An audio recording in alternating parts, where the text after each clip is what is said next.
Good evening friends, बिना time waste किए हम लोग शुरू करते हैं 1 to many MCQs की सीरीज 4। और आज की वीडियो में मैंने बहुत सारे कुछ इंटरेस्टिंग टॉपिक्स कवर किए and I am very sure a lot of questions from these topics will be forming part of your examinations. शुरू करते हैं। ये जावा भाई साहब बीच में आ गए, इनको बंद ही कर देते हैं। Which of the following is considered as harm in COPRA 2019। तो एक वर्ड यूज किया जाता है कोपरा, कंज्यूमर प्रोटेक्शन एक्ट 2019, जो लेटेस्ट अमेंडेड एक्ट है उसके अंदर, उसको हम कहते हैं harm.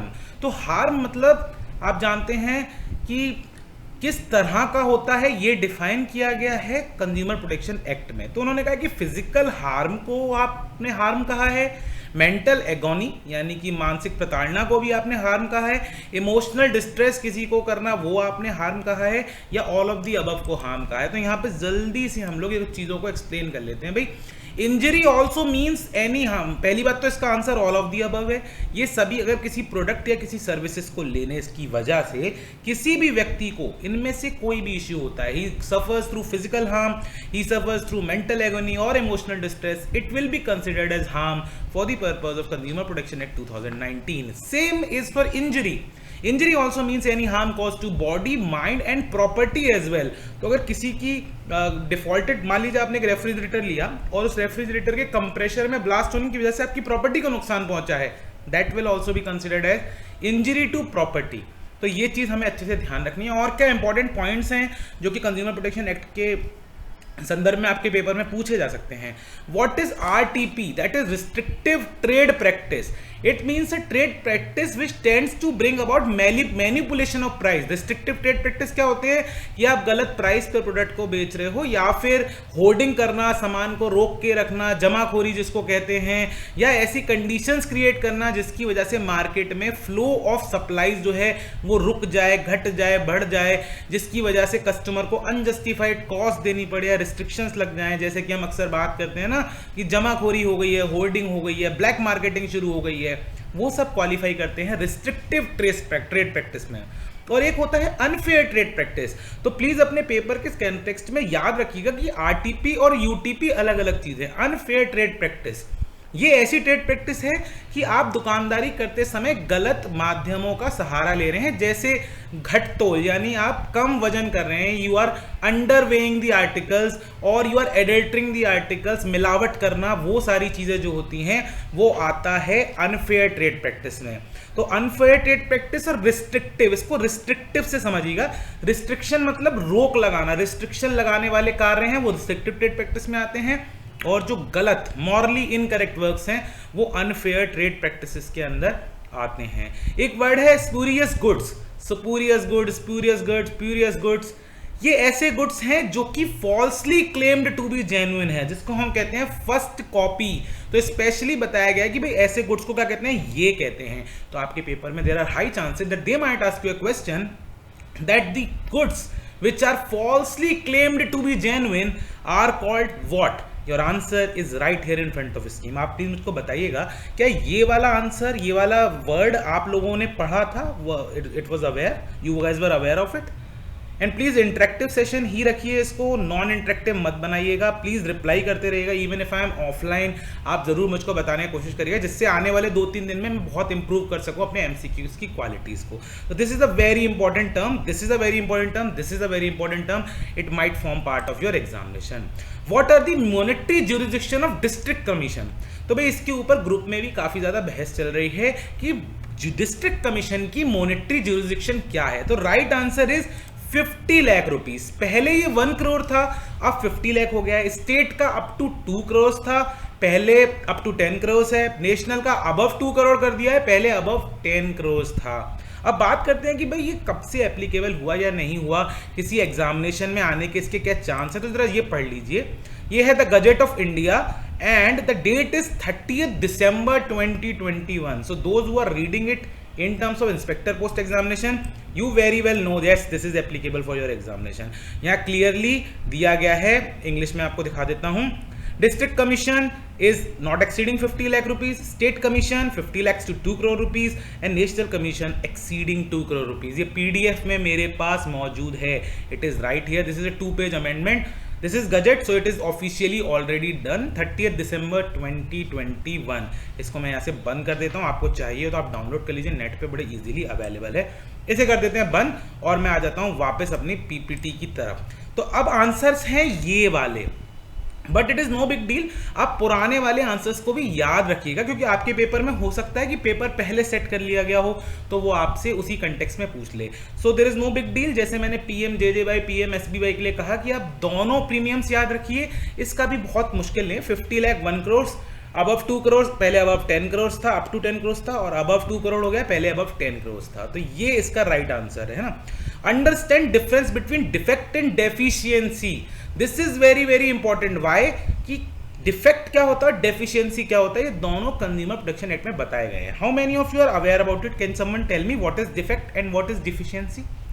Can you differentiate between the two? I will give you a simple explanation to it. Defect goods के केस में होता है, यानी जब हम प्रोडक्ट खरीदते हैं, मेरे मोबाइल में डिफेक्ट हो सकता है, बुक में डिफेक्ट हो सकता है, लैपटॉप में हो सकता है, फोन में हो सकता है। Deficiency is in terms of service, यानी सर्विस के अंदर जो होती है, ये है डिफेक्ट है खामी, डेफिशिएंसी है कमी। तो कमी होती है सेवा के संदर्भ में, यानी कि सर्विसेज। तो सर्विसेज क्या हो सकती है, जैसे मैं आपको पढ़ा रहा हूं, उसमें डेफिशिएंसी हो सकती है, डिफेक्ट नहीं हो सकता। या आपने कोई ट्रांसपोर्ट सर्विस ली, उसमें डेफिशिएंसी हो सकती है, डिफेक्ट नहीं हो सकता। So defect is for goods, deficiency is for services. I think this is fairly important, आपको पता होना चाहिए। How many consumer rights are there? So there are 6 types of consumer rights that are given. मैंने इसलिए जल्दी से बता दिया, आप सबको बहुत अच्छे से आता होगा। बिल्कुल 6 टाइप्स राइट्स है।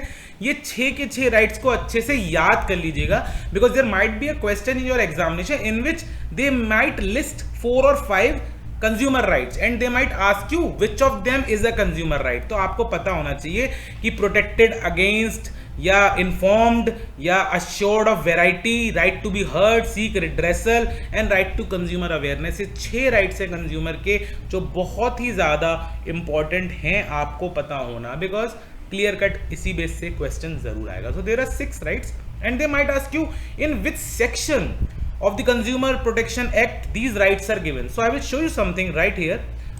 Okay, we'll come. These are the boss points on Consumer Protection Act basically.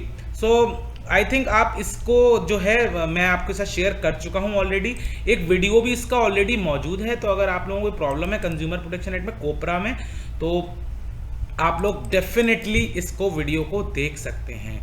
इसमें राइट्स कहाँ दिए हुए हैं मैं देखना चाह रहा था, मुझे दिखाई नहीं दे रहे। ये 6 कंज्यूमर राइट्स कहाँ दे रखे हैं? 2 डेफिनेशंस वाले सेक्शन में ही दे रखे हैं। तो आप प्लीज, ये 13 पन्ने का है, ज्यादा नहीं है, बहुत मैंने सिंपली अरेंज कर रखा है। आप इसको पढ़ लेंगे और अपडेटेड भी है ही ऑलमोस्ट, यूट्यूब वीडियो कंटेंट का लिंक भी है। तो इसको भी मैं यहाँ से बंद कर देता हूँ, ठीक है, और मैं वापस आ जाता हूँ अपनी पीपीटी की तरफ। नेक्स्ट स्लाइड लेते हैं। What is the gap between meeting of CCPC?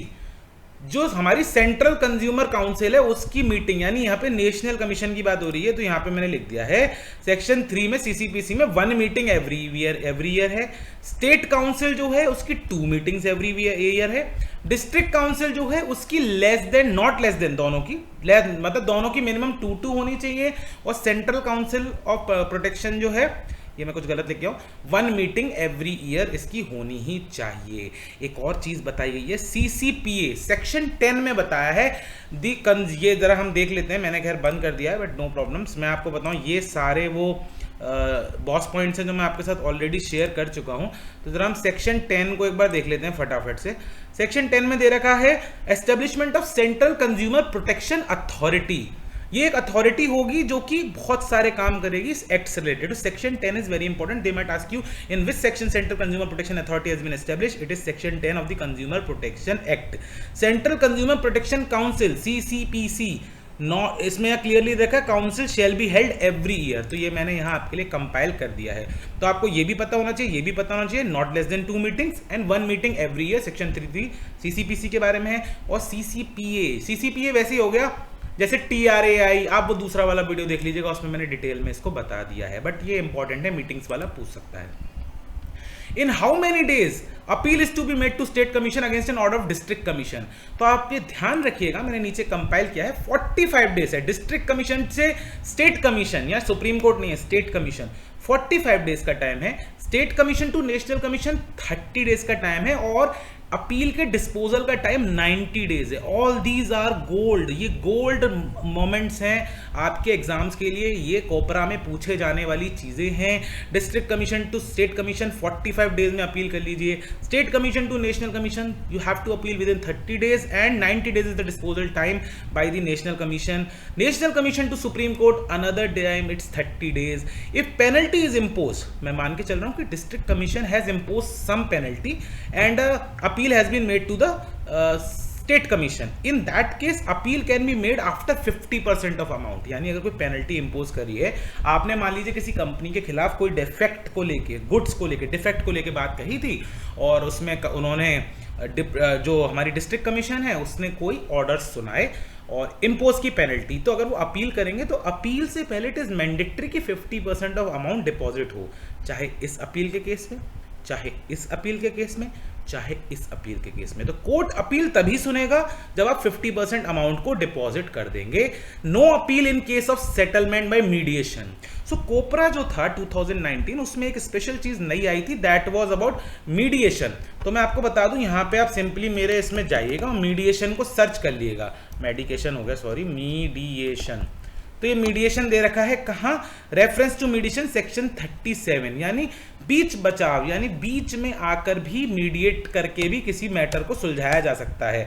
तो मीडिएशन का सिंपली जो मैटर है वो यहाँ पे दिया गया है और उसमें साफ साफ कहा है कि अगर कोई फैसला मीडिएशन के थ्रू हो रहा है, मीडिएशन मीन्स आपसी सहमति से, तो उसके ऊपर कोई भी अपील नहीं की जा सकती किसी भी प्रकार की। इंपॉर्टेंट पॉइंट है, मीडिएशन कौन से सेक्शन में है, इंपॉर्टेंट पॉइंट है। 45, 30, 30, 90, 45 बहुत इंपॉर्टेंट है। 50% of amount is also important as well as बहुत ही ईजी टू रिमेंबर है सारी चीजें। नेक्स्ट लिख देखते हैं, for the purpose of house rent allowance cities are divided into how many categories? Very easy question, you will be easily able to answer this। आप जानते हैं that there are 3 categories X, Y, Z and Z। Current rate है 27, 18 and 9%। इसके अंदर एक दो special चीजें मैं लेके आया हूं, मुझे लगता है यूनिक होंगी आपके लिए। पहली बात तो यह है कि अगर स्पाउस को, जो कि गवर्नमेंट सर्वेंट है और वो क्वार्टर्स अलॉट हैं, तो ऐसे केस में HRA एडमिसिबल नहीं है अगर क्वार्टर्स अलॉट हो रखे हैं तो। दूसरा, during suspension DA will be regulated on subsistence allowance. तो ये ध्यान रखिएगा, ये HRA से रिलेटेड नहीं बट पॉइंट है, जब सस्पेंड होते हैं तो डीए जो होता है वो as per subsistence allowance regulate किया जाता है। और last and very important point, to be very honest मैंने ही आज गौर किया इस बात पे, HRA shall not be less than 5400, 3600, 1800 for XYZ class respectively. यानी अगर आप एक सबसे नीचे लेवल 1 के एम्प्लॉय हैं, आपकी बेसिक सैलरी 18,000 रुपीज से स्टार्ट हो रही है, HRA अगर 9% भी है तो भी आपको मिनिमम 1800 पे किया जाएगा। वाई सिटी में 3600 किया जाएगा और क्लास 1 सिटीज में यानी एक्स सिटीज में 5400 पे किया जाएगा। क्या आपको ये जानकारी में था? I really want you to answer me on this. ये मेरे को तो भाई आज ही पता चला, I will be very honest with you. This is the new thing that I came to know, that there are minimum HRAs also irrespective of this percentage. अगर आपका परसेंटेज में इससे कम HRA जाता है रिस्पेक्टिव सिटी क्लास में, तो आपको minimum इतना पेड किया जाएगा। This is a very interesting point. Apart from that आप जानते हैं कि अब जब DA 50% को क्रॉस करेगा तो ये 30-20-10 हो जाएगा। So this is what how it is regulated. जब DA 25% से क्रॉस हुआ था तो इसको 8, 16, 24 से इंक्रीज करके 27, 18, 9 पे लाया। So be clear that HRA shall not be less than 5400, 3600 and 1800 for XYZ class respectively। This should be absolutely clear कि भाई ऐसा ही है, मिनिमम HRAs डिफाइन किए हैं। Can a government service be transfer to foreign service against will? अपनी इच्छा के अनुसार क्या किसी गवर्नमेंट सर्वेंट को फॉरेन सर्विस में भेजा जा सकता है? दोस्तों, फॉरेन सर्विस से मतलब विदेश से नहीं है। फॉरेन सर्विस से मतलब एक ऐसे डिपार्टमेंट से है जो नॉन गवर्नमेंटल है और उस डिपार्टमेंट के अंदर आप गवर्नमेंट के सैंक्शन के साथ जा रहे हैं। So the answer is no, without will transfer नहीं कर सकते। Foreign service means transfer of a government servants to a non government employer.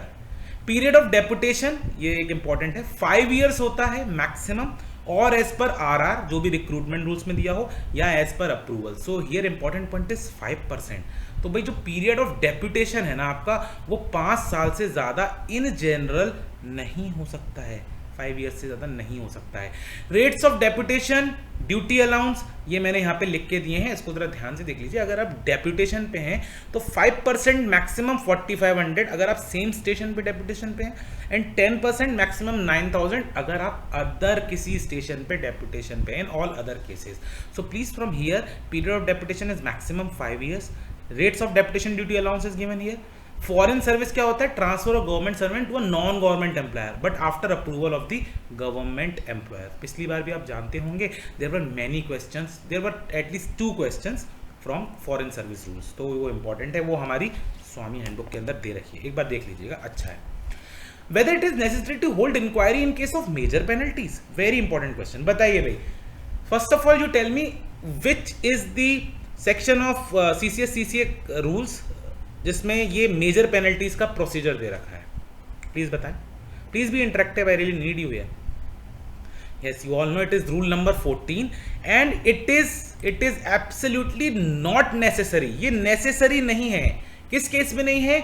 अगर कोई एक्यूज्ड अपने सारे एक्विजिशंस को मान लेता है, if accepted then there is no requirement at all to conduct a inquiry, hold an inquiry. However अगर disciplinary authority चाहे तो फिर भी कर सकती है, बट ऐसे केस में कंपलसरी नहीं ले रह जाता है, और वैसे ऑल अदर केस में कंपलसरी रहता है। इसके बारे में मैं आपसे बस यही कहना चाहूंगा। देखिए, इसको तो मैं बंद कर दे रहा हूं। ये एक बहुत ही इंपॉर्टेंट डॉक्यूमेंट है जो DOPT ने निकाला था। इसके अंदर पूरा फ्लो दे रखा है कि किस तरीके से, अगर आपने इसको पढ़ लिया ना दोस्तों, अगर आपने इसको पढ़ लिया, आई अश्योर यू, आप CCA रूल से रिलेटेड किसी भी चीज से मात नहीं खा सकते। It's a very nicely compiled and I have a bonus for you. I have a bonus for you right here. I have made a video on this. This is a 37-minute video and I assure you absolutely 100%, absolutely 100% कि आपने अगर इसको पढ़ लिया, आपको CCS proceedings के भी अंदर कोई दिक्कत नहीं आने वाली है। इसका लिंक ले लीजिएगा, नहीं तो सिंपली देखिए CCS inquiry process and procedure by एडुठाला बाई प्रणय डालेंगे, आप यहाँ तक पहुँच जाएंगे। This is a very important video because 5 to 7 questions will definitely there from CCA rules. तो भाई सिंपली बात कह दी है, माइनर केसेस में जहां इंक्रीमेंट विद होल्ड हो for more than 3 years, minor case मतलब माइनर पेनल्टी इंपोज कर रहे हैं बट इंक्रीमेंट 3 साल से ज्यादा के लिए रोक रहे हैं, या क्यूमुलेटिव इफेक्ट के लिए रोक रहे हैं, या एडवर्स इफेक्ट ऑन पेंशन के साथ रोक रहे हैं, तो ऐसे केस में inquiry is necessary. When disciplinary authority thinks so it is necessary, अगर disciplinary authority को लगता है कि नहीं भाई हमें तो करानी है inquiry, then also it is necessary. Appeal time is 45 days अगर अपील करनी हो आपको किसी केस की आउटकम के बारे में, and only president can review the orders. Review जो है वो केवल प्रेसिडेंट कर सकता है। इसके अंदर मुझे एक छोटा सा कन्फ्यूजन हो रहा है तो मैं आपके सामने ही खोल ले रहा हूँ उसको। मैंने ही लिखा है हालांकि, बट मुझे एक कन्फ्यूजन हो गया तो उसको खोल लेते हैं। 1 सेकेंड दीजिएगा मुझे। डिसिप्लिनरी प्रोसीडिंग के अंदर यहाँ रिव्यू वर्ड आएगा या रिविजन वर्ड आएगा, मैं कंफ्यूज हो जाता हूँ इनमें हमेशा ही।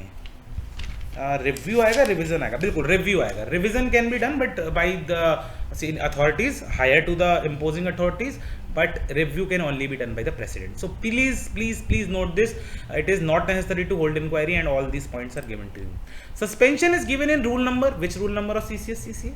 कौन से रूल नंबर के अंदर सस्पेंशन दिया गया है बताएंगे आप जरा?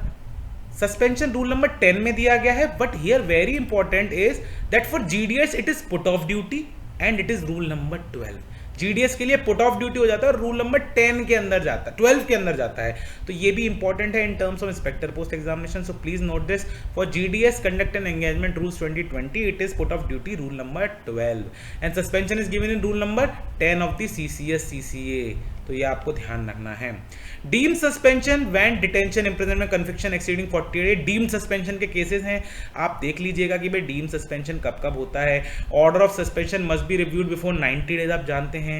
इसको एक्सटेंड करना है तो 180 डेज मैक्सिमम सस्पेंशन एक्सटेंड करते हैं एक बार में। सब्सिस्टेंस अलाउंस जो होता है हाफ रेट पे मिलता है, हर रिव्यू कर सकते हैं हर 3 महीने में, और 50% से इंक्रीज या डिक्रीज हम कर सकते हैं किसको?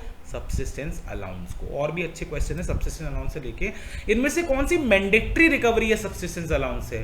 तो दोस्तों पीएलआई प्रीमियम ऑप्शनल है, जीपीएफ सब्सक्रिप्शन नहीं, सीजीएचएस जो है वो एक मैंडेटरी रिकवरी है। Ask me for PDF of compulsory optional and not to be made deduction. इसके अंदर दे रखे स्वामी हैंडबुक के अंदर सीजी की कौन कौन सी जो रिकवरीज हैं वो कंपलसरी होती हैं, कौन कौन सी ऑप्शनल होती हैं, कौन कौन सी नॉट टू बी मेड, जो कर ही नहीं सकते वो होती हैं। तो ये हमको मुझसे आप मांग लीजिए, मैं आपको भेज दूंगा। Here CGHS is compulsory, absolutely. No leave to be granted in suspension, suspension में कभी भी लीव ग्रांट नहीं की जाती है। नो एलटीसी, एम्प्लॉय को कभी एलटीसी नहीं मिलती सस्पेंशन में, बट फैमिली मेंबर्स घूमने जा सकते हैं। मतलब ये तो अनोखी बात है ना, फैमिली मेंबर्स को भेज दो बट मैं खुद नहीं जा सकता अगर सस्पेंड हो तो। So no LTC but family members can go for LTC. No passport NOC during suspension also. तो इधर ना ये जो पहला वाला पॉइंट है ये इंपॉर्टेंट है, it can form part of your examination. CGHS is compulsory, also can form part of examination. No leave, LTC, all these are very important points. These are the most important points I found as far as these topics are concern. Joining time 1000 kilometre के case में आप सभी लोग जानते हैं ये rules होते हैं। लेस देन 1000 किलोमीटर में 10 डेज मिलता है, 1000 to 2000 में 12 डेज मिलता है, अबव 2000 किलोमीटर में 15 डेज का ज्वाइनिंग टाइम मिलता है। ये वही ज्वाइनिंग टाइम है जो अगर आप अवेल ना करो तो आपकी ईएल में इसको जोड़ दिया जाता है। If more than 200 kilometre of road travel it will change to 12, 15, 15। तो कह रहा है कि अगर यही डिस्टेंस है आपका और इस डिस्टेंस के अंदर 200 किलोमीटर से ज्यादा का रोड ट्रेवल है तो 10 का 12 हो जाएगा, 12 का 15 हो जाएगा, 15 का 15 ही रहेगा। Very important. यहाँ ये 200 किलोमीटर्स भी पूछ सकता है, यहाँ ये डेट्स भी पूछ सकता है। So they can go both ways. 200 kilometres case में एक्स्ट्रा ज्वाइनिंग टाइम मिल जाता है। If travel by air then joining time 12 days max. तो मतलब इसका टाइम भी 12 हो जाता है अगर बीच में ट्रेवल बाय एयर कर रहे हैं तो। अगर सेम स्टेशन पे है तो 1 डे है और ये टाइम 30 डेज तक एक्सटेंड कर सकते हैं कॉम्पिटेंट अथॉरिटी अगर उनको लगता है कि कोई इश्यूज हैं। तो joining time can be extended up to 30 days subject to many conditions. Ask me for example from Swamy handbook. Swamy handbook में एक एग्जाम्पल दे रखा है बहुत बढ़िया, आप मुझे व्हाट्सएप ग्रुप पे लिखिएगा, मैं इसका पीडीएफ बना के आप लोगों को शेयर कर दूंगा। वैसे तो आप लोगों को स्वामी हैंडबुक है, आप खुद देख सकते हैं। Joining time can not be combined with casual leave, this is very clear. You can not combine your joining time with casual leave, इसमें आपको ज्वाइन करना ही होता है। एडिशनल पॉइंट्स दे रहा हूं 2। Maximum EL at a time 180 days, maximum leave at a time, सारी leave मिला के आपको मैक्सिमम 5 ईयर्स की लीव मिल सकती है। तो भाई ये सारे पॉइंट्स थे जो मुझे आज आपको बताने थे। आज मैंने थोड़ा जल्दी जल्दी इसलिए किया क्योंकि वीडियो थोड़ा लेट हो गया है, बट ये पॉइंट कहीं से भी लेट नहीं है, ये पॉइंट कहीं से भी कम नहीं है। They will be useful, they will be useful for you totally. मैंने आपको इसके अलावा ये वीडियो लिंक दिया है, ये बहुत इंपॉर्टेंट है। कंज्यूमर प्रोटेक्शन एक्ट के बारे में जो आपको पीडीएफ वगैरह मैंने दिखाई है वो बहुत इंपॉर्टेंट है। I wish you guys all the best. I hope कि आपका एग्जाम बहुत अच्छा होगा। और कल मैं आप लोगों के लिए एक छोटा सा वीडियो पोस्ट करूंगा कि अब जो बचा हुआ समय है उसको हमें कैसे मैनेज करना है, कैसे प्लान करना है। अगर आपको चाहिए, if you want that I should share my experience of preparation in the last hours, I'll be happy to do that. Until we meet next time, it's a very, very, very big good night. Take care guys. Bye bye.